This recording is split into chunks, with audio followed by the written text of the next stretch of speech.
राघव नाम का एक लड़का जो करीब 1 वर्ष का था।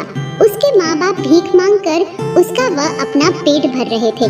माँ बाप दोनों कभी सड़कों पर तो कभी रेलवे स्टेशन पर भीख मांगते थे। एक दिन तेज स्पीड वाले ट्रक ने दोनों को उड़ा दिया, जिससे बीच सड़क पर ही हादसे के कारण उनकी मृत्यु हो गई। राघव सड़क के किनारे उनकी लाश के पास रो रहा था। अब उसका कोई नहीं था। इस कारण पुलिस ने उसे अनाथालय में रखवा दिया, लेकिन किस्मत उसकी यहाँ भी साथ नहीं दे रही थी। 2-3 साल अनाथालय में बिताने के बाद एक दिन उसने यहाँ से भागने की सोची और एक रात जब चौकीदार खर्राटे भर रहा था तो राघव चुपके से गेट पर चढ़कर दूसरी तरफ कूद पड़ा। लेकिन कूदने की आवाज से चौकीदार जाग गया और समझ गया कि कोई यहाँ से भाग गया और पकड़ो पकड़ो, कोई भाग रहा है। पूरे अनाथालय वाले जाग गए, लेकिन तब तक राघव तेजी से दौड़ता काफी दूर निकल चुका था और भागता भागता रेलवे स्टेशन पहुंच गया और एक ट्रेन में चढ़ गया। ट्रेन दिल्ली जा रही थी। ट्रेन में सब लोग सोए हुए थे, केवल एक महिला जाग रही थी। क्यों बेटा, घर से भाग कर आए हो? घर से नहीं, अनाथालय से भागा हूँ। क्यों, ऐसी क्या बात हो गई जो इतनी रात को भाग आया है? क्योंकि वह अनाथालय नहीं, एक कसाई खाना था। वहाँ दिन भर हमसे जानवरों की तरह काम करवाया जाता था। छोटी छोटी गलतियों पर डंडों से पीटा जाता था। कभी कभी तो दिन भर हमें खाना भी नहीं दिया जाता और मार पड़ती सो अलग। तू अब कहाँ जाएगा बेटा, कुछ सोचा है? जहाँ किस्मत के रास्ते ले जाए माँ जी। इस तरह महिला और राघव बातें करते रहे और ट्रेन दिल्ली पहुँच गई। अच्छा बेटा, दिल्ली आ गई, मेरा स्टेशन आ गया है। महिला के उतर जाने के साथ ही राघव भी दिल्ली स्टेशन ही उतर गया। दिल्ली तो उतर गया, लेकिन यहाँ क्या करूँ? तभी उसकी नजर पटरियों के पास बोरा लेकर खड़े कुछ लड़कों पर पड़ी जो उसी की उम्र के थे।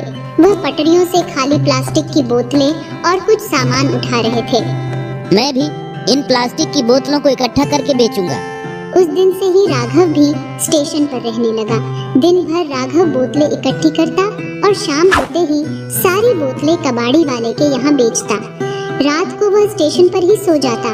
एक रात 11-12 बजे के आसपास राघव गत्ता व फटी बोरियां बिछाकर सो रहा था।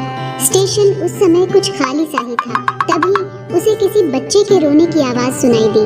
राघव उठा और उस आवाज की तरफ गया। कुछ ही दूरी पर उसे एक 5-6 साल की लड़की रोती हुई दिखाई दी। वह उसके पास गया।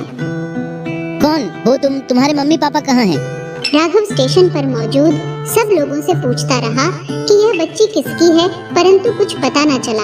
अगली सुबह वह उस लड़की को लेकर स्टेशन मास्टर के पास गया। उन्हें सारी बात बताई। अरे ऐसे बच्चे यहाँ कहीं बार मिले, इन्हीं के माँ बाप इन्हें यहाँ छोड़ जाते हैं। हरामी बच्चे तो पैदा कर लेते हैं पर पाल नहीं सकते, यहाँ छोड़कर चले जाते हैं। अब इसका क्या होगा सर? मैं पुलिस को फोन कर देता हूँ, वही इस बच्ची को अनाथालय में भर्ती करवा देगी। अनाथालय का नाम सुनते ही राघव कांप उठा।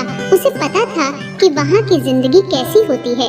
उसे अपने बिताए दिन याद आ गए। नहीं नहीं, इस बेचारी बच्ची को अनाथालय नहीं छोड़ूंगा। राघव चुपके से उस लड़की को वहाँ से लेकर चुपचाप निकल गया। दोनों चलते ही जा रहे थे, तभी बच्ची ने कहा, भैया भूख लगी है। राघव उसे एक छोले भटूरे बेचने वाले ठेले के पास ले गया। उसकी जेब में केवल 30 रुपए ही थे। उसने एक प्लेट छोले भटूरे लिए और बच्ची को खाने को दिए। भैया आप भी खाइए ना, आप भी तो भूखे होंगे। आओ मैं आपको अपने हाथों से खिला देती हूँ। बच्ची का प्यार देखकर राघव के दिल को बहुत सुकून मिला। उसे पहली बार किसी ने भैया कहा था। अब चाहे जो हो जाए, अब से ये मेरी बहन है। इसकी खुशी के लिए मैं हर काम करूँगा। अब दोनों वहाँ से चल पड़े। एक बस्ती में जाकर राघव ने झुग्गी किराए पर ली और दोनों उसमें रहने लगे। अब राघव काम की तलाश करने लगा, जिससे वह अपनी बहन को स्कूल में पढ़ा सके। राघव 12-13 साल का होने के कारण उसे कोई काम नहीं दे रहा था। वह दिन भर इधर उधर काम की तलाश में भटकता रहा और एक छोटे से ढाबे पर गया। उस ढाबे का मालिक एक बूढ़ा आदमी था जिसका नाम गोपाल दास था। गोपाल दास के भी आगे पीछे कोई नहीं था। क्यों इतनी सी उम्र में काम क्यों करना चाहता है? मैं और मेरी बहन अनाथ है, मैं उसे पढ़ाना चाहता हूँ, कोई काम दे दो ना सेठ जी। राघव दिन भर ढाबे पर काम करता और शाम को अपनी बहन के साथ घर चला जाता। बच्ची दिन भर ढाबे पर बूढ़े सेठ के साथ खेला करती थी। एक महीना महीना बीतने के बाद सेठ ने राघव को उसकी पगार दी। सेठ जी, मैं कल ढाबे पर नहीं आऊंगा। क्यों नहीं आएगा? मेरी बहन का स्कूल में एडमिशन करवाना है। अगले दिन राघव अपनी बहन के साथ ढाबे पर लौट आया तो सेठ ने पूछा, अरे इसे तो स्कूल में होना चाहिए था ना, इसे यहाँ क्यों लाया? हमारे माँ बाप नहीं है इसलिए स्कूल में एडमिशन नहीं हुआ। बस तू चल मेरे साथ, मैं तुम्हारा गार्जियन बनूंगा, देखते हैं दाखिला कैसे नहीं मिलता। सेठ ने राघव की बहन का दाखिला स्कूल में करवाया और राघव ने अपनी बहन का नाम सृष्टि लिखवाया। समय अपनी गति से चलता गया। अब दोनों भाई बहन बड़े हो गए। सृष्टि पढ़ाई में काफी होशियार थी। वह एक के बाद एक सफलता की सीढ़ियां चढ़ती गई और उसने 12वीं में पूरे जिले में टॉप किया।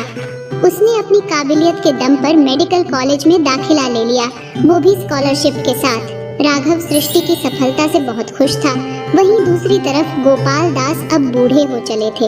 उनका ढाबे पर आना भी नहीं होता था। सारा काम राघव ही संभालता था। एक दिन गोपाल दास ने राघव को बुलाया। राघव, मेरा आगे पीछे कोई नहीं है, बस तुम ही मेरे अपने हो। मेरे मरने के बाद मेरे शरीर को आग कौन देगा? भगवान ने तुम्हें भेजकर वो कमी भी पूरी कर दी। बेटा, आज से ये घर और ढाबा में तेरे नाम करता हूँ। अब से इनका मालिक तू है। बस मेरी चिता को आग तुम ही देना बेटा। राघव का गला भर आया और वह सोचने लगा, किस्मत भी कैसी अजीब है। जब कोई नहीं था, अब जब मिले तो बहन और पिता दोनों मिल गए। इस तरह दो अनजाने गरीब अपनी तकदीर से मिले और एक हुए।